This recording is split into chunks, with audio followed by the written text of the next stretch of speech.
Conduire un petit kart sur route ouverte, ce serait super cool, mais bon, ok, on va pas faire ça, hein. Par contre, je vous propose une véhicule à la sensation de kart.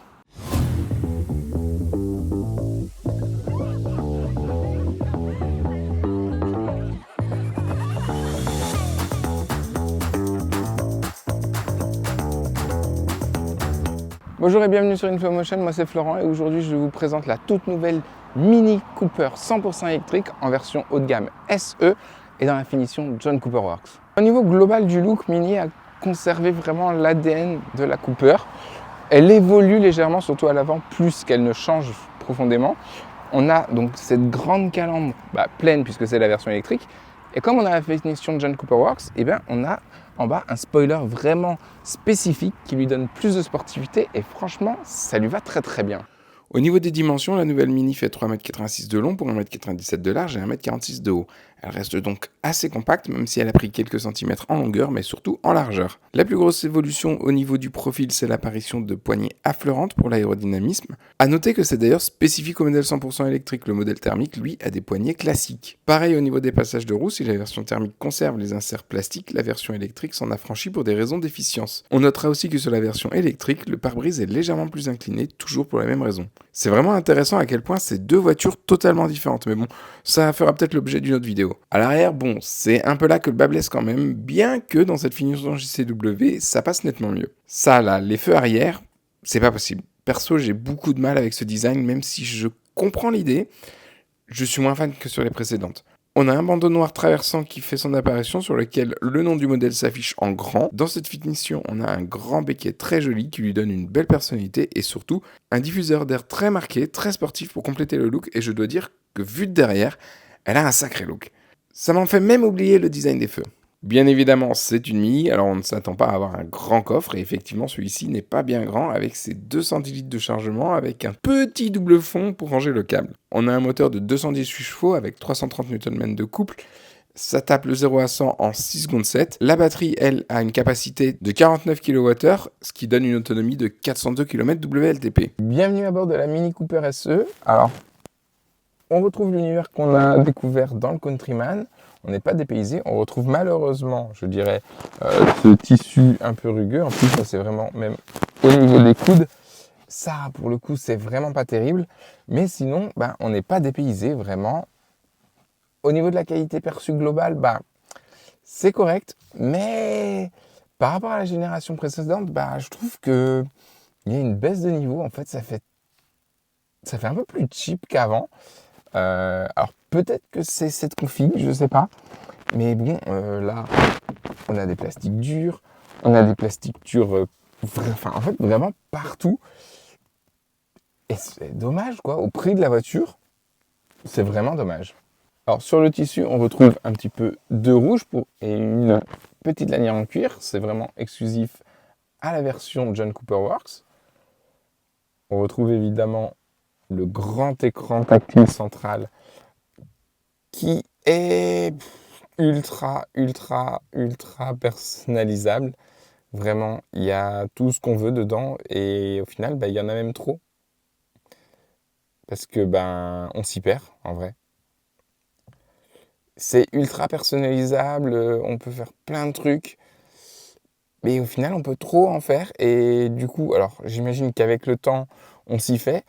Mais là, c'est complexe, il y a beaucoup de choses, on a des menus, des sous-menus. Ici, on a donc le bouton Start and Stop. On a les différentes expériences, hardcore, green, vivid, timeless, le mode personnalisé. Alors moi, j'aime beaucoup le mode core qui se met par défaut. Et évidemment, le mode go-kart qui est le plus fun. On a ce petit bouton pour amener les raccourcis qu'on veut, donc pour aller désactionner les avertisseurs de vitesse et le franchisseur de ligne. Parce que ça, par contre, il faut le faire à chaque fois. On a le bouton pour activer ou désactiver la caméra.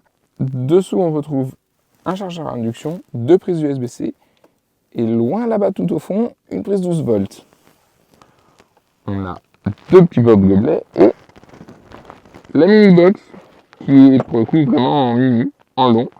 On range pas grand chose dedans. Hein. Franchement, là on a le sélecteur de vitesse avec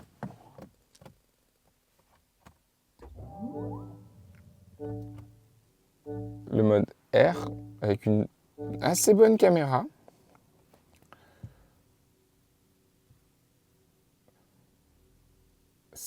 C'est pas hyper réactif hein, quand même.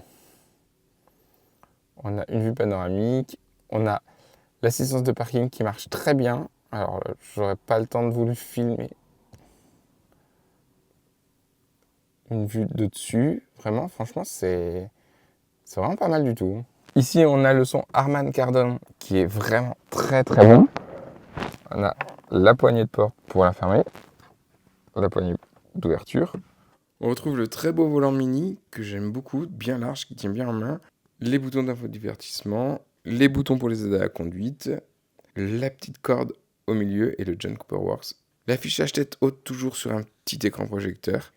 Et alors, le détail qui tue, franchement, l'accoudoir central qui est tout petit, qui est franchement très dur.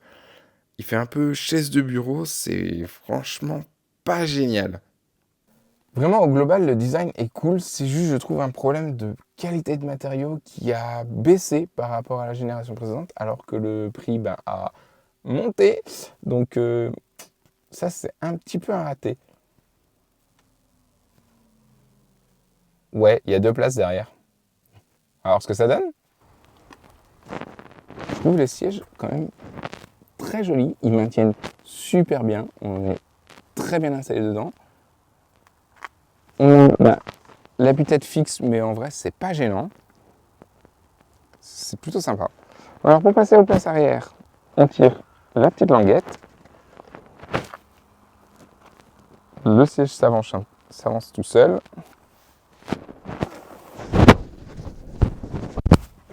Donc là, du coup, il va reculer à ma position de conduite.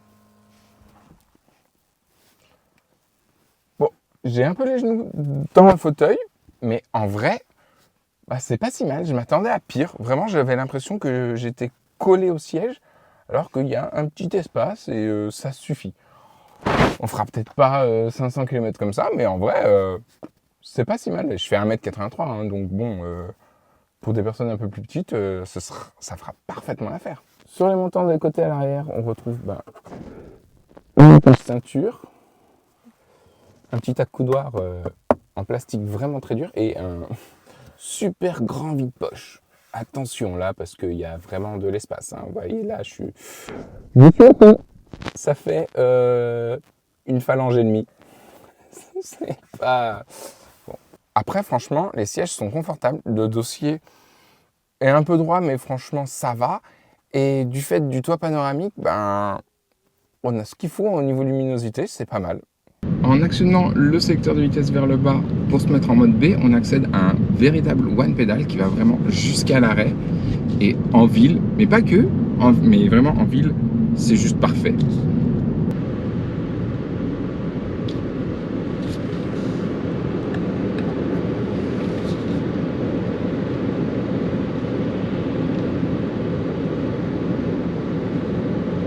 J'ai pas touché le frein et la voiture s'est arrêtée parfaitement toute seule.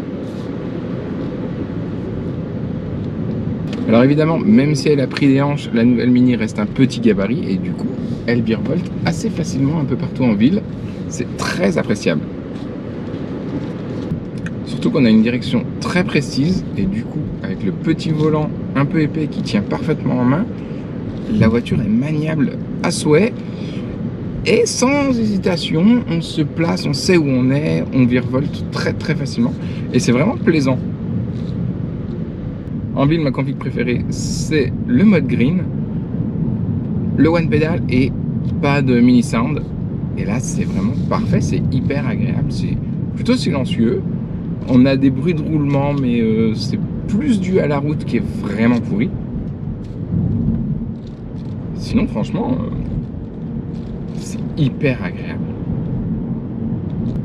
Après, c'est confort, on est très bien installé dans les sièges, Mais le châssis, bah, c'est Mini, ça a toujours été comme ça. C'est très très ferme, hein, vraiment. Ouais, le châssis est super dur, les suspensions, c'est à l'allemande, hein, vraiment, c'est très très dur. C'est ce qui donne aussi le côté fun, parce que bah, on a l'esprit mini-kart et tout. Mais bon, en ville, on aurait aimé en mode éco, un mode un peu confort, qui ferait que ce soit un peu moins ferme quand même. Dans les rétros, on a quand même des petits triangles d'avertisseurs d'angle mort, ce qui est plutôt pas mal.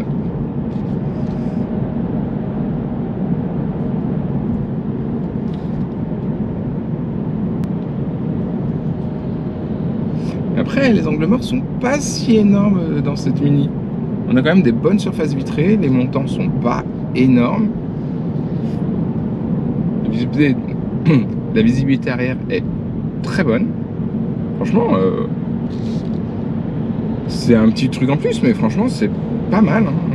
Même sans, je pense que c'est nickel. Bon, on approche de l'autoroute, on va passer en mode go-kart. J'adore ce son.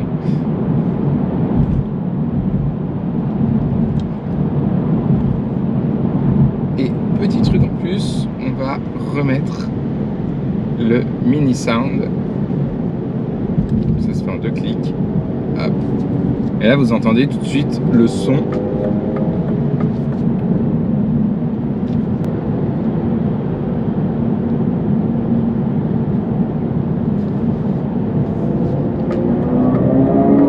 Alors quand on accélère, bah, vous l'entendez, il est très présent, c'est plutôt marrant. Mais bon, il est hyper fake, donc il va vite saouler, hein, en vrai.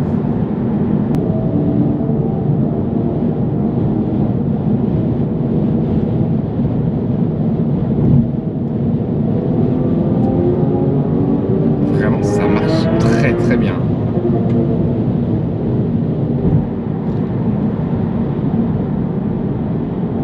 Bon, enfin, c'est un radar, les gens roulent à 70 au lieu de 90, hein, ils pensent que ça va leur recréditer des points.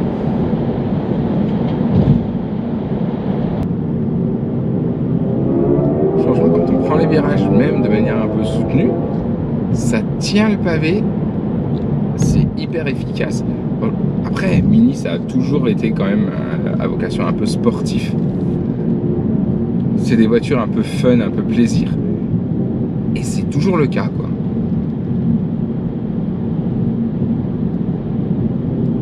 On sent pas du tout le poids des batteries.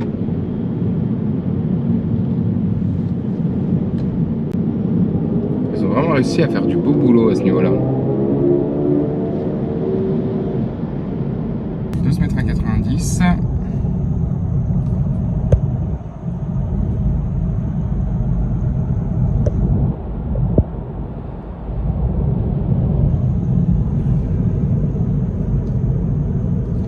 Le volant est capacitif, donc il repère tout de suite qu'on le reprend en main. Voilà, évidemment.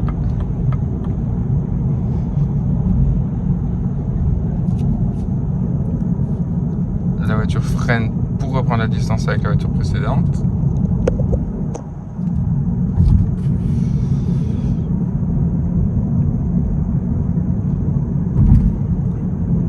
Vraiment, les aides à la conduite sur Mini BMW, c'est vraiment presque ce qu'il y a de mieux sur le marché actuel. Allez, on va tester le parking automatique. Franchement, elle le gère plutôt très très bien. Mais ça, c'est ce qu'on avait déjà vu sur le Countryman. Et franchement, bah, il n'y a aucun souci. Elle se gare bien droite, bien au milieu des lignes. Franchement, nickel, hein. Alors, au niveau de la consommation moyenne, je suis à 13,5 kWh. Donc, c'est franchement très très bon. Au niveau de la batterie, bah, il me reste 11%. Donc, on va les charger. Allez, on branche la voiture, on est à 11%, c'est parti.